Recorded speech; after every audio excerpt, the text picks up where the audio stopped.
ป๊าดโถเจ้ธิดาลาวเข้าวงการบ่ฮอด3 เดือนเฮ็ดจังได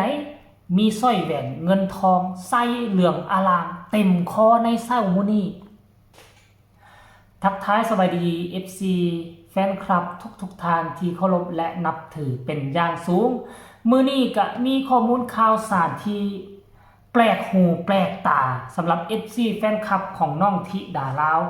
ถ้าผู้ใดติดตามก็จะฮู้ข่าวว่าน้องหาก็เข้าวงการหมอหลอกหมอลำมาบ่ฮอด3 เดือนเทื่อกำลังจะเข้า3 เดือนท่านผู้ชมแต่พวกเจ้าฮู้บ่มามื้อนี้ความลับถูกเปิดเผยมีสร้อยคอมาใส่เส้นซ้ำนี่อ้อมเต็มคอสายแขนก็เต็มซ้ำนี่เส้นละ10 บาทพุ่นหันละติท่านผู้ชม FC แฟนคลับโอ้ยคือว่าเป็นตาฮักแท้เฮ็ดหยังก็คือถือหยังก็แม่นคือไปหมดลูกสาวพ่อแม่ธิดาลาวนี่ก็ได้เรื่องราวจะเป็นแนวใดให้ทุกคนไปชมคลิปนี้ซะก่อน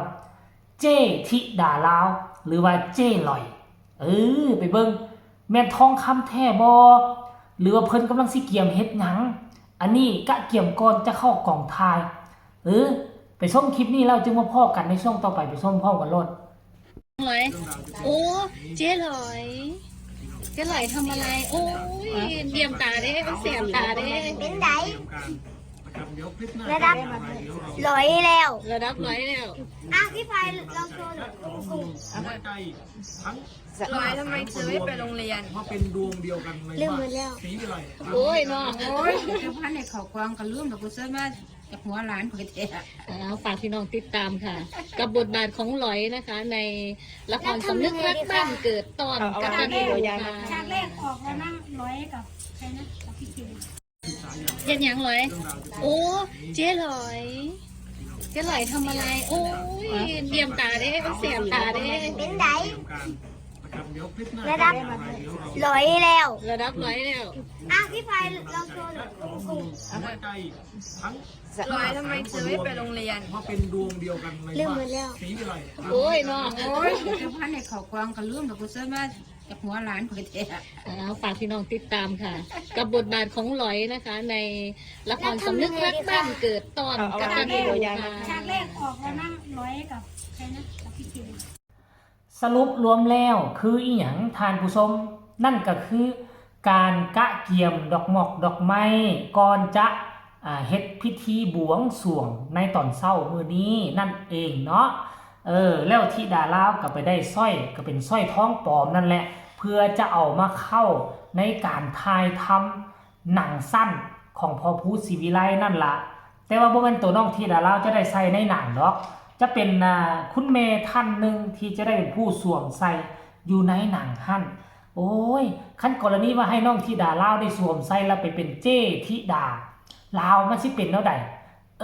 กิริยาท่าทางการ acting ของน้องธิดาลาวมันจะเป็นแนวใดให้ทุกคนคิดสภาพเบิ่งแต่อันนี้คือการถ่ายคลิปซื่อๆแต่ตัวน้องธิดาลาวโอ้ย acting เก่งขนาดคือสวมบทบาทได้ดีแต่ว่ายังบ่ทันฮู้ได้ยังเป็นความลับอยู่ว่าต่อไปนี้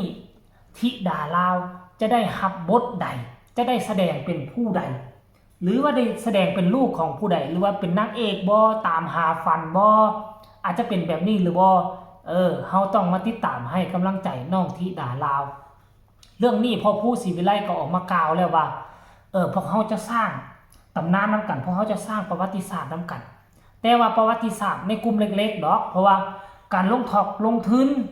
อีหยังต่างๆเฮาก็บ่สามารถว่าสิเอาไปต่อสู้กับหนังฟอร์มยักษ์ฟอร์มใหญ่ของเขาได้ดอกแต่เฮาเฮ็ดด้วยจิตด้วยใจพอผู้ก็อยากในครั้งหนึ่งในชีวิตก็อยากสร้างละครสร้างหนังเกี่ยวกับตระกูลศรีวิไลเอาไว้ในอนาคตนี้อีกเป็นร้อยปีคันว่า YouTube ก็ยังใช้งานได้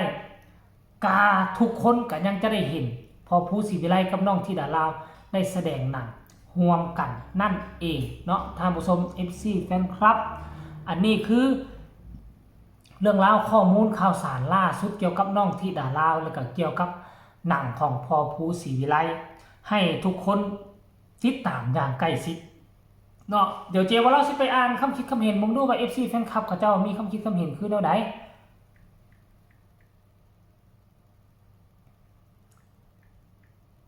FC แฟนคลับนี่บ่แม่นแต่เฉพาะอยู่ประเทศไทยเด้อยู่ประเทศลาวพี่ก็มีหลายเด้อยู่ต่างแดนอยู่อเมริกาพุ่นก็หลายเนาะคนนี้บอกว่าทองคือเส้นใยแท้อย่าเดินออกนอกบ้านนะเดี๋ยวโจร500จะปล้นเอานะหลอยว่าซั่นนี่โอ้โหยสู้ๆคนเก่งปังๆค่ะว่าซั่นผู้นี้บอกว่ายิ้มใส่หน่อยยิ้มใส่หน่อยยิ้มใส่หน่อยนางว่าซั่นเด้อีลอย200ว่าซั่นเจ้ลอย200ว่าซั่นเด้สะอ่อนสายคอบักคักว่าซั่นอันนี้พี่น้องชาวลาวทองคือเส้นใยแท้เจ้ลอยว่าซั่นเด้ปาดผู้นี้บอกว่านะเยี่ยมเลยผู้นี้บอกว่านี่ทรงน่ารักมากว่าซั่นท่านผู้ชมอันนี้คือความเป็นตาฮักคนที่มีความสามารถบ่ว่าจะเฮ็ดหยังบ่ว่าจะแสดงกิริยามารยาทแนวใดออกมาบ่ว่าจะ acting ท่าใดมันก็ย่อมถูกอกถูกใจ FC แฟนคลับป้าเนาะค่อยบ่คิดบ่ฝันเลยค่อยลับตาก็เห็นแล้วได้อนาคตอีกประมาณ 3-5 ปีน้องธิดาลาวจะมีสร้อยทองแท้จริงมาใส่คอแบบนี้หรือบ่เนาะจะประสบผลสำเร็จจะดังจะดับมันก็ขึ้นกับกำมือของพ่อแม่ FC แฟนคลับแล้วไดคันถ้า FC แฟนคลับบ่สนับสนุนน้องก็ไปบ่ฮอดใส่น้องก็บ่ดงบ่ดังเพราะฉะนั้นแล้วมีผู้ปั้นมันก็ต้องมีผู้เบิงผู้ชมสองอย่างนี้มันควบคู่กันคันมีแต่ผู้เบิงผู้ชมบ่มีผู้ปั้นมันก็ไปบ่ฮอดใส่ตัวศิลปินนะเพราะฉะนั้นและขอวิงวอนให้ FC แฟนคลับของน้องธิดาลาวทั้งสองฟังของถ้าผู้ใดเห็นความน่าฮักเป็นตาแพงของน้องธิดาลาวรู้สึกว่าตนเองโอเคมักผู้หญิงคนนี้มักเด็กน้อยคนนี้ก็สามารถสนับสนุนกันมาได้โดยการกดไลค์กดแชร์กดติดตามช่อง YouTube ต่างๆช่องข่าวต่างๆที่เขาเฮ็ดคลิปเฮ็ดข่าวนำเสนอซัพพอร์ตน้องธิดาลาวคันถ้าพวกเจ้าบ่กดไลค์กดแชร์บ่กดติดตามมันก็เปรียบเสมือนบ่สนับสนุนน้องธิดาลาวบ่ซัพพอร์ตน้องธิดาลาวนั่นเองพวกเฮานี่เป็นน้ำพึ่งเรือเป็นเสือพึ่งปลามันต้องอาศัยอยู่น้ำกันให้ได้สละวาท่านผู้ชมเนาะสำหรับคลิปนี้ก็น่าจะฝากฟังเอาไว้ซ้ำนี่ตอนสายๆบายๆมาติดตามเบิ่งว่ามื้อแรงนี่จะมีคลิปอีหยังข่าวอีหยังพ่นเด่นหรือบ่ต้องให้ติดตามช่องเจบ่ลาไว้ให้ดีก็แล้วกันใครมีคำตำหนิติชมคำคิดคำเห็นคือแนวใดก็อยากให้ทุกคนส่งข่าวมาได้ในช่องคอมเมนต์ของเจบ่ลาว